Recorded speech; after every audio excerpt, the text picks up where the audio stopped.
नमस्कार। आप देख रहे हैं एनबीए न्यूज। मैं हेमंत अधिकारी। हम हर क्षेत्र में वास्तव में एनबीए न्यूज के मार्फत आप लोगों को संदेश देने के लिए हम हर वर्ग हर क्षेत्र से हम निमंत्रण करते हैं। आज हमने निमंत्रण किया है साध्वी देवादिति जी, जो कि हमरो स्वाभिमान से जो है उन्होंने महासचिव का जो है पदभार संभाला हुआ है लगभग 5-7 महीने से, और प्रभारी भी हैं वो नेपाल महिला पतंजलि योग समिति की केंद्रीय प्रभारी भी हैं। और साध्वी जी, आपको हमारे एनबीए न्यूज में बहुत बहुत स्वागत है। नमस्कार। नमस्कार भैया। खास तौर में देवादिति जी, आपने जो है इस वक्त, जबकि आपने एजुकेशन में भी एमटेक किया हुआ है, और जो आपने जो है अपने जीवन काल के अंदर साध्वी का ही लाइन के तरफ आपने क्यों चुना, इसका क्या आप समाज में संदेश देते हैं आने वाले युवाओं के लिए? देखिए भैया, मेरा थोड़ा बचपन से इस तरह का रुझान जो था व्यवहार में, वो सदा ये था कि मैं हमेशा राष्ट्र की मानवता की सेवा में संलग्न रहना चाहती थी। और इन भावों को पोषण मिला परम पूज्य आचार्य जी महाराज का सानिध्य प्राप्त हुआ। उन्हीं की प्रेरणा से मेरा पतंजलि योगपीठ हरिद्वार में आना हुआ। और जब यहाँ पर संन्यास दिया जा रहा था, तो ये मेरे लिए सौभाग्य की बात है कि परम पूज्य स्वामी जी एवं आचार्य जी महाराज ने मुझे इस योग्य समझा और संन्यास में दीक्षा देकर के मुझे इस राह की तरफ और अग्रसर किया। अगर हम आज के समाज की बात करें या पूर्व की भी बात करें, तो हम भारतीय संस्कृति और वैदिक संस्कृति की जब हम बात करते हैं, तो ये चतुराश्रम व्यवस्था पर चलने वाली जो अपनी एक संस्कृति रही है, उसमें ब्रह्मचर्य आश्रम, गृहस्थ आश्रम, वानप्रस्थ आश्रम और संन्यास आश्रम, इन चारों ही आश्रमों की एक अपनी अपनी विशेषताएं हैं।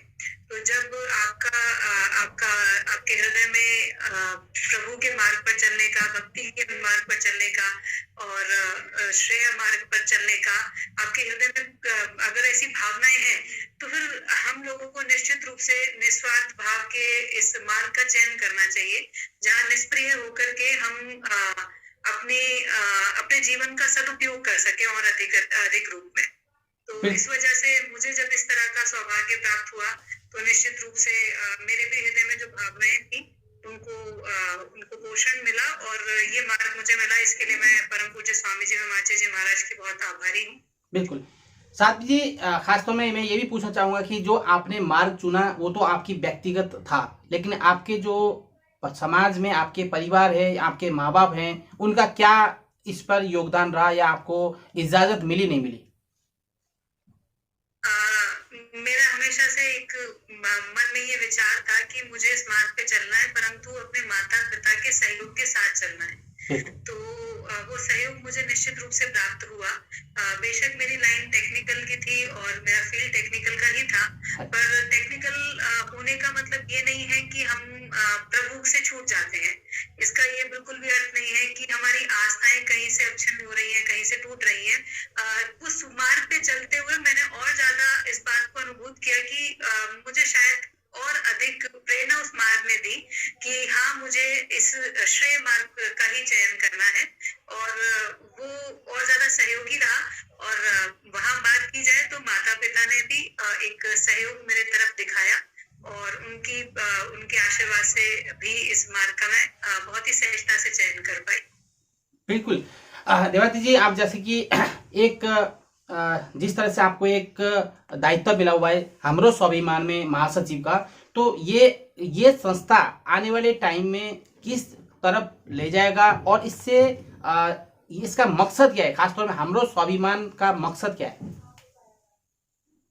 देखिए, हमरो स्वाभिमान, जैसा कि इसका नाम ही अपने आप में इंडिकेट करता है, हमारा स्वाभिमान। तो ये हमरो स्वाभिमान परम पूज्य आचार्य जी महाराज का उनका एक विजन है आगे भविष्य के लिए भी, और उनकी प्रेरणा से इस संगठन का निर्माण हुआ है, जिसका उद्देश्य है कि चाहे जहां भी रहे, हम अपनी जो नेपाली मूल संस्कृति है, जो अपनी भाषा है, जो अपनी परंपराएं हैं, उसको अपने हृदय में गौरव के रूप में धारण करें और उसके स्वाभिमान को लेकर के जहां भी हम जाएं, हम अपने जीवन में सफलता प्राप्त करें।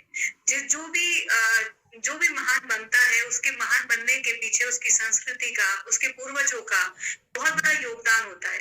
और जब हम बात करते हैं वैदिक संस्कृति की बात करते हैं और अपनी नेपाली संस्कृति की बात करते हैं, तो नेपाल से भी जब हम बाहर हैं या भारत में भी अगर हम नेपाली भाषा भाषी हैं तो एक पहचान है, संस्कृति की पहचान है कि हाँ ये व्यक्ति है तो ये व्यक्ति ईमानदार होगा, ये व्यक्ति पुरुषार्थी होगा।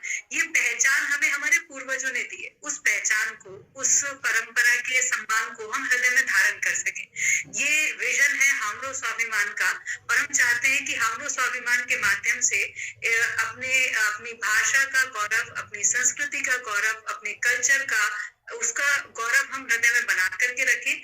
और इसके लिए हमरो स्वाभिमान के मुख्य 4 जो क्षेत्र हैं जिनमें हमरो स्वाभिमान कार्य कर रहा है, वो पहला यही है कि अपनी संस्कृति के गौरव को हम लोगों को उसको हमें बढ़ाना है, उसको अपने हृदय में धारण करना है। उसके लिए जैसे कि संस्कृति और भाषा के क्षेत्र की बात की जाए तो अपना जैसे भानुभक्त जयंती होती है तो उस दिन विशेष रूप से कविताओं का बच्चों के बीच में एक प्रतियोगिता रखी जाती है। ऐसे अपना जब कल्चरल इवेंट की बात की जाती है तो अपना तीज का कार्यक्रम हो, देवसी भैलो का कार्यक्रम हो, तो इन कार्यक्रम के माध्यम से संस्कृति को संजो करके रखने का पुरुषार्थ हमरो स्वाभिमान कर रहा है। साथ में जो ऐसे लोग हैं जिनको सहायता की आवश्यकता है, किस रूप में कि अच्छे पढ़ने वाले बच्चे हैं लेकिन उनको आर्थिक रूप से सहयोग चाहिए, तो उस क्षेत्र में हमरो स्वाभिमान अपने कदम बढ़ा रहा है ऐसे बच्चों के लिए और ऐसे परिवारों के लिए जिनको सहायता की आवश्यकता है, ताकि उन्हें स्वावलंबी भविष्य के लिए बनाया जा सके। इसके साथ ये भाषा हुआ, कल्चर हुआ, और इसके साथ अपना ये सहयोग हुआ।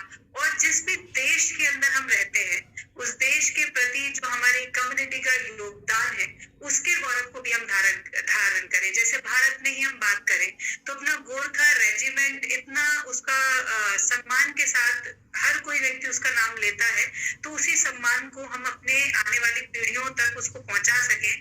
अपने भविष्य में जो भी हमारे बच्चे हों वो जाने कि आज जो उनको पहचान मिली है उस पहचान के लिए हमारे पूर्वजों ने कितना तप किया है, कितना त्याग किया है, यहाँ तक कि अपना जीवन भी समर्पित किया है। तो जिस भी देश में हम रहते हैं उस देश के प्रति जो हम लोगों ने कर्तव्य निभाए हैं और उसमें जो हमारी पेट्रियोटिज्म की जो भावना रही है उसको भी हम अपने युवाओं के अंदर, बच्चों के अंदर, अपने समस्त कम्युनिटी के अंदर उसको हम उस भावना के माध्यम से गौरव को, स्वाभिमान को जागृत कर सके। ये भाव हमरो स्वाभिमान का है। मुख्य रूप से कहूँ तो भाषा, अपनी संस्कृति, अपनी परंपराएं, अपने पूर्वज, अपने महापुरुषों के सम्मान को हम हृदय में धारण करते हुए आगे बढ़ें और अपने इस संस्कृति के माध्यम से जो हम लोगों ने लाभ प्राप्त किया है वो दूसरों को भी दे सके। ऐसा विजन हमरो स्वाभिमान। हमरो स्वाभिमान की जो संस्था है वो सिर्फ भारत तक सीमित है या वर्ल्ड में और कितने देशों पर फैला हुआ है? देखिए अभी तक हम लोग थोड़ा भारत में ही सीमित थे इसको लेकर के, लेकिन अब हमारे कुछ संपर्क चल रहे हैं। इस समय हम यूएसए में, कनाडा में, ऑस्ट्रेलिया में, इस तरीके से अलग अलग स्थानों पे, करीबन जापान में, उधर थाईलैंड में बात चल रही है। कुछ लोगों से हम संपर्क में आए हैं और हम पूरा ये प्रयास कर रहे हैं कि हमरो स्वाभिमान किसी सीमा से बंद करके ना रहे, अपितु हमरो स्वाभिमान जहाँ पर भी अपने नेपाली भाषी भाषा भाई बहन है उनको जब याद आए सबसे पहले किसी की कि हाँ हमारे साथ सहयोग में कौन खड़ा है, तो वो हमरो स्वाभिमान हो। बिल्कुल। यहाँ पे आपने बताया कि जो हमरो स्वाभिमान का उद्देश्य है भाषा और संस्कृति को बढ़ावा देना और सम्मान पूर्वक जीवन जीने और ईमानदारिता के तरफ बढ़ने के लिए जो आने वाले युवा है उनको हम मार्गदर्शक दे, इसी उद्देश्य से आपने स्वाभिमान का गठन किया हुआ है। जी हाँ जी। जगत जी, इस वक्त जो है हम पूरे भारतवर्ष में कितने संख्या बल है जो स्वाभिमान के अंदर आपकी संस्था में है? देखिए अभी करीबन हजारों कार्यकर्ता इस समय संस्था के साथ जुड़े हुए हैं और लाखों लोग परोक्ष अपरोक्ष रूप से, प्रत्यक्ष अप्रत्यक्ष रूप से संस्था के साथ जुड़े हुए हैं इस समय। और अभी हम लोग करीबन जहाँ जहाँ जिन जिन राज्यों में मुख्य रूप से नेपाली भाषा भाई बहनों की जो संख्या अधिक है, वहां तो अपनी अच्छी तरीके से, बहुत अच्छी तरह से समिति कार्य कर रही है। चाहे वो नॉर्थ ईस्ट की अलग अलग राज्यों की बात हो या अपना उत्तराखंड की बात की जाए, दिल्ली की बात की जाए, तो इस तरह से जहां पर भी अपना उत्तर प्रदेश में, मध्य प्रदेश में, झारखंड में, छत्तीसगढ़ में, हिमाचल प्रदेश में, सब जगह अपने से भाई बहन जुड़ करके सेवाएं भी दे रहे हैं और इस कार्य में आगे सहयोग भी कर रहे हैं। बिल्कुल। इस बार जो नेपाल के अंदर जो दायित्व है, जैसे आपने कहा कि भाई महिला समिति से जो आप प्रभारी हैं, तो नेपाल का जो महिलाएं हैं वो कितना बढ़ चढ़ कर इस बार भाग ले रही हैं? इसको बताते मुझे बहुत ही गहरी खुशी भाई रहेको छ कि नेपाल के अंदर हम देखते हैं कि महिलाओं की योग और आयुर्वेद के माध्यम से जो अपना महिला पतंजलि योग समिति सेवा दे रही है, तो करीबन 2008 से ये प्रकल्प चल रहा है और तभी से लेकर के ही बहनों की, वहाँ दीदी बहनों की बहुत ही अच्छा उसमें कार्य है। बहुत अच्छा कार्य बहनें वहाँ कर रही हैं। करीबन 3000 से ऊपर, अभी तो खैर लॉकडाउन है, परंतु करीबन 3000 से ऊपर अपनी योग कक्षाएं वहाँ चलती हैं, जहाँ मुख्य रूप से बहनों के माध्यम से कक्षाओं की संख्याएं भी अधिक है, तो कक्षाओं के अंदर बहनों की सहभागिता भी अधिक है।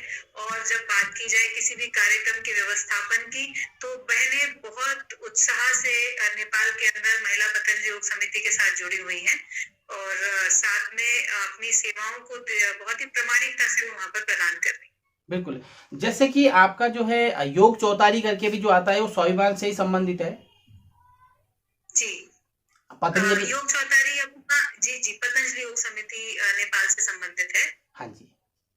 जगत जी, इस बार मैं ये भी प्रश्न हमारे दर्शकों के लिए पूछना चाहूंगा कि हमरो स्वाभिमान में ही जुड़ना क्यों चाहिए और इसमें कैसे जुड़ा जा सकता है, इसमें जुड़ने का प्रक्रिया क्या है? देखिए, अगर आपके हृदय में अपनी संस्कृति के प्रति आप चाहते हैं कि उसके माध्यम से आप अपने जीवन को अपने समाज के प्रति, अपने राष्ट्र के प्रति, अपने आने वाली पीढ़ियों के प्रति समर्पित करना चाहते हैं कि आपकी इन कहा जाए तो आपकी इन विशेषताओं का लाभ आने वाले लोगों को भी मिले और आप चाहते हैं कि आपके पूर्वजों का सम्मान इसी तरह से बना रहे, तो हमें जुड़ना होगा, हमें करना होगा। इस कार्य को सिर्फ कहने से बात नहीं बनेगी। जैसे कि हमरो स्वाभिमान का एक सबसे बड़ा जो पिछले 7 वर्षों में उसने जो एक कार्य किया कि भाषा के लिए इतना प्रेरित किया गया। पहले ऐसा भी था कि अपने घर के अंदर भी हम लोग उपयोग नहीं कर रहे थे अपनी भाषा का, तो अभी बहुत सारे घरों में अब भाई बहन अपने घरों में जब उन्होंने नेपाली भाषा में बात करना शुरू किया, तो बच्चों को अपनी भाषा समझ में आई है, वो बोलने लगे हैं।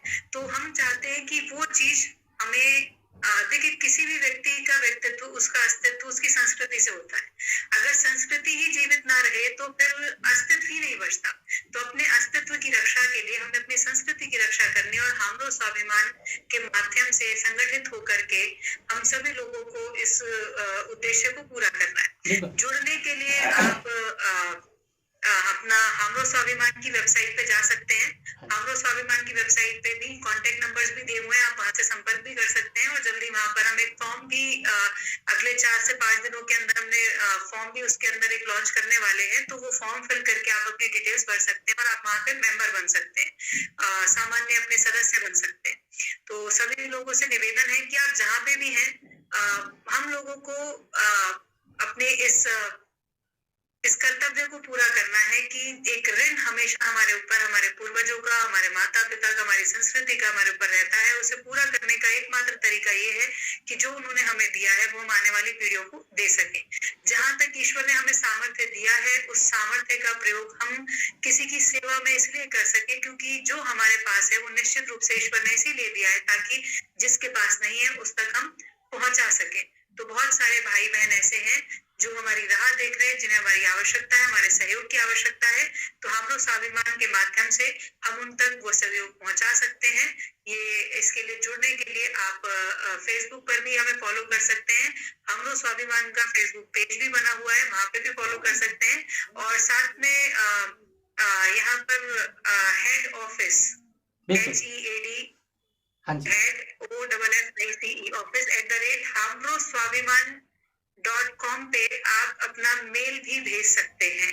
तो जी, ये अपना ऑफिशियल मेल आईडी है, इसके माध्यम से संपर्क कर सकते हैं। और जहां पर भी आप हैं, अभी जैसे हमने इसी वजह से देवसी भैलो का एक प्रतियोगिता परम पूज्य आचार्य जी महाराज के नेतृत्व में इसका आयोजन हुआ था। हाँ जी, तो बहुत सारे भाई बहनों ने इसमें बढ़ चढ़ करके हिस्सा लिया। हमें खुशी है इस बात की कि राष्ट्रीय स्तर पर संस्कार चैनल पर और नेशनल के साथ साथ इंटरनेशनल लेवल पर इसका प्रसारण हुआ। तो हमें बहुत खुशी है कि बहुत सारे भाई बहनों ने जो वीडियोस भेजी वो एक बहुत अच्छे मैसेजेस के साथ पहुंची और हमने उनका प्रसारण के माध्यम से एक बड़ा कार्य उसमें हम कर पाए।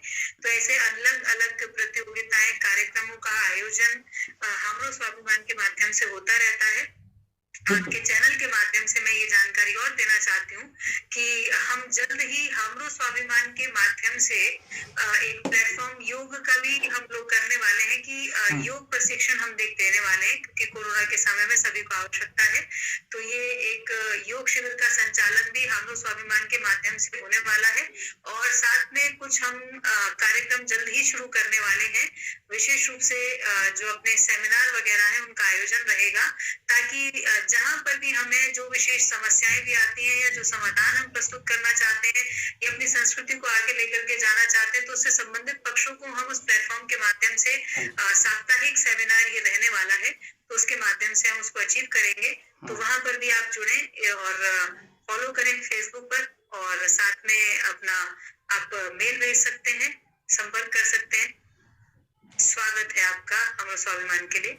बिल्कुल। अच्छा देवादित्य जी, इस वक्त एक और समस्या है खासतौर पर नेपाली समुदाय के लिए, जो नॉर्थ ईस्ट से भी आते हैं और नेपाल से भी आते हैं। नॉर्थ सिक्किम हो, दार्जिलिंग हो, कहीं से भी, जैसे शहरों में बम्बई हो, महाराष्ट्र में बम्बई है या दिल्ली है या पंजाब है, जितने भी महानगर हैं शहरों में जो काम करने आते हैं, तो उनकी फैमिली रहती है, चाहे 2 घर 3 घर 5 घर ऐसे करके जो रहते हैं, उनको एक समस्या और ये आता है कि जब वो एक अपनी संस्कृति की पहचान जो समाज में दिखाने की कोशिश करते हैं, तो उनको ये कहा जाता है कि उनको थोड़ा सा उनको हीन भावना से देखा जाता है। जो अपने पड़ोसी, या नेपाल से हो, नेपाली हो, चाहे वो नॉर्थ ईस्ट से भी है, वो सिक्किम से है, दार्जिलिंग से है, कहीं से भी। तो ये समस्या काफ़ी एक गंभीरता भी, क्योंकि कई जगह हमने भी इस बात पे चर्चा करी कि आप अपने घरों में बच्चों के साथ आप अपने भाषा में बोलिए, अपनी संस्कृति अपनी संस्कार को बनाए रखिए, अपने जड़ों से मजबूत आप बनाए रखिए, विमुख मत रहिए। बहुत से लोग अपने घरों को ही नहीं पता कि हम तो वहाँ के थे, यहाँ के थे, काफ़ी 10 साल 50 साल 60 साल से जो लोग रह रहे हैं, उनको ये भी नहीं पता कि हम किस जगह के, हम यहाँ के हैं लेकिन हमारे उन अपने जो पूर्वज हैं उनसे वो छूट चुके हैं। तो ऐसे लोगों को हम संगठित कैसे करें, और उनकी जो हीन भावना, जो जैसे बता दें कि अपनी भाषा में अगर हम बात करें तो हम हमारे लिए जो है थोड़ा सा समस्या आती है। तो इस तरह की समस्या आ रही है, तो इसके लिए आप क्या संदेश देंगे? देखिए, ये आपने एक विशेष एक गंभीर प्रश्न है और ये सही भी है, लेकिन हमें बाहर से गौरव की अपेक्षा नहीं रखनी होती। हमें अपनी पहचान पर स्वयं गर्व करना होता है। जब हम बात गोरखाली समाज की करते हैं तो एक पराक्रम जाति है गोरखाली जाति। हम उसे छिपाना क्यों है? हम किसी चीज को क्यों छिपाएं? हम इतिहास के पन्नों की बात करें तो इतिहास के पन्नों में क्या योगदान कम है? क्या जब हम बात करें टैलेंट की बात करें तो किसमें टैलेंट कम है? तो जब टैलेंट कम नहीं है, हमारे इतिहास में योगदान कम नहीं है, संस्कृति तो हमारी है ना, तो उसे जीवित रखने का पुरुषार्थ तो हमें ही करना होगा। जैसे किसी व्यक्ति का सम्मान भी तभी होता है जब वो व्यक्ति अपने आत्म स्वाभिमान को जीवित रखता है, वैसे ही किसी समिति का, किसी संगठन का, किसी संस्था का, साथ में किसी विशेष रूप से किसी जाति का, पंथ का, समुदाय का भी सम्मान तभी बना रहता है जब वो समुदाय अपना स्वाभिमान खुद जागृत रखता है। और उसको जागृत रखने के लिए जो माध्यम होते हैं वही माध्यम है भाषा, संस्कृति, पूर्वजों के बारे में जानना, ये चाहे किसी भी रूप में बात की जाए। तो मेरा हर उस भाई बहन से निवेदन है कि किसी की भाषा, किसी की कमेंट्स, किसी की नजर के ऊपर ध्यान मत दीजिए, अपनी नजर में ऊपर उठ जाइए। आप बाकी सबकी नजरों में अपने आप ऊपर उठ जाएंगे, और जब हम खुद की नजरों में अपने आप को कम आंकेंगे, आंकना लेकिन कम क्यों है वो मेरी समझ से परे है। हमें कम नहीं आंकना है क्योंकि हम है ही नहीं। तो फिर आपके सामने इतने बड़े बड़े उदाहरण पूरे समाज के अंदर प्रस्तुत है, उपस्थित है, तो हमें कहीं जाने की जरूरत नहीं है।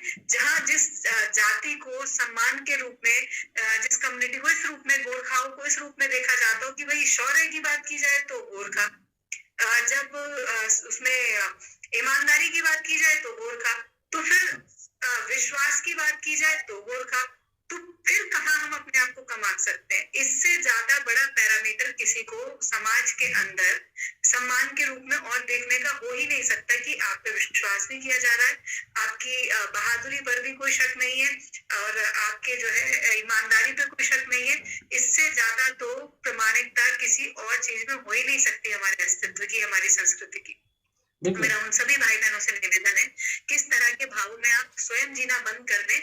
जो इस तरीके से सोचता है उसकी मानसिकता हमारे कार्यों को देख करके अपने आप समय के साथ परिवर्तित हो जाएगी, और नहीं होती है तो भी हमें किसी के हिसाब से अनुसार से नहीं चलना, हमें आवश्यकताओं के अनुसार चलना है। अपनी संस्कृति को अपने हृदय में धारण करें, बाकी दूसरों के हृदय में अपने आप धारण हो जाएगी। बिल्कुल देवदत्त जी, इस वक्त जो है खासतौर में आप जिस तरह से संस्था आप लोग चला रहे हैं, प्लस सरकार से जो है भारत सरकार प्लस स्टेट सरकार जो है इस दिशा में क्या कदम उठा रही है? भारत सरकार इस दिशा में क्या कदम उठा रही है ये एक दूसरा विषय हो जाता है, और इस विषय में ये भारत सरकार का विषय है। हम लोग अपनी तरफ से प्रयास कर रहे हैं कि हम अधिक से अधिक अपनी तरफ से हम अपनी नहीं, मैं पर्सनल ये पूछना चाह रहा था आपसे, पर्सनल मैं ये पूछना चाह रहा हूँ कि सरकार की तरफ से क्या योगदान, प्रेरणा, क्या योगदान, क्या सहयोग हो सकता है?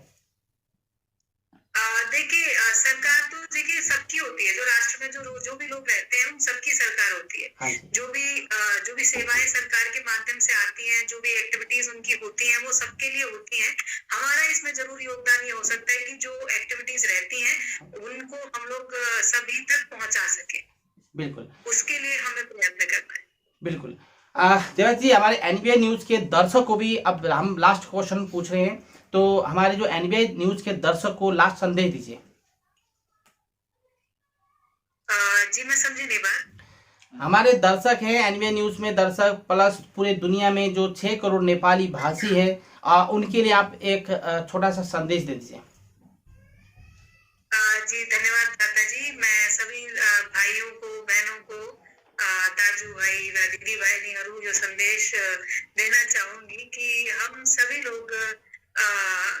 सभी लोग अपने संस्कृति की सेवा में एक भावना के साथ तत्पर हों, क्योंकि हम नहीं करेंगे तो फिर कौन करेगा, और हम अभी नहीं करेंगे तो फिर कब करेंगे। तो आदरणीय भ्राता जी, हमारे हेमंत अधिकारी जी की मैं बहुत बहुत आभारी हूँ, क्योंकि उन्होंने एक बहुत ही संवेदनशील विषय पर आज एक इस सत्र का ऑर्गेनाइजेशन किया है, तो उनके माध्यम से हम आप तक पहुंच पा रहे हैं। तो हम सभी से यही निवेदन करना चाहेंगे कि हम जहाँ पे भी रहे अपनी संस्कृति को, अपने गौरव को, अपने इतिहास के गौरव को अपने हृदय में धारण करें, और जहाँ भी रहें खुश रहें, प्रसन्न रहें, आनंद में रहें। और कोरोना का समय है तो इस समय ही नहीं, हमेशा आप स्वस्थ रहे। तो इसके लिए योग और आयुर्वेद की राह को भी आप निश्चित रूप से चयन करें और अपनी इम्यूनिटी को बढ़ा करके खुश रहें, आनंद रहें। और जो भी हम लोगों से हो सकता है, एटलीस्ट कुछ तो हमसे हो सकता है, संकल्प तो हम ले ही सकते हैं, पूरा ईश्वर करा देंगे। तो उन संकल्पों के माध्यम से हम अपनी संस्कृति को जीवंत बनाए रखने का पूरा पुरुषार्थ करें, ऐसा मेरा सभी से निवेदन है। बिल्कुल, बहुत बहुत शुक्रिया, धन्यवाद। यहाँ थी साध्वी देवादिति जी, महासचिव हमरो स्वाभिमान और जो है केंद्रीय प्रभारी महिला पतंजलि योग समिति की। और आप जो है हमारे एनबीआई न्यूज में आकर हमारे दर्शकों को आपने संदेश दिया। बहुत बहुत ही कीमती समय हमारे एनबीआई न्यूज को देने के लिए बहुत बहुत धन्यवाद। नमस्कार।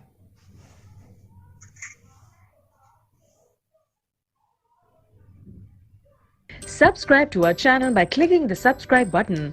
Click the bell button and enjoy the latest uploads from our channel. Subscribe to our channel by clicking the subscribe button. Click the bell button and enjoy the latest uploads from our channel.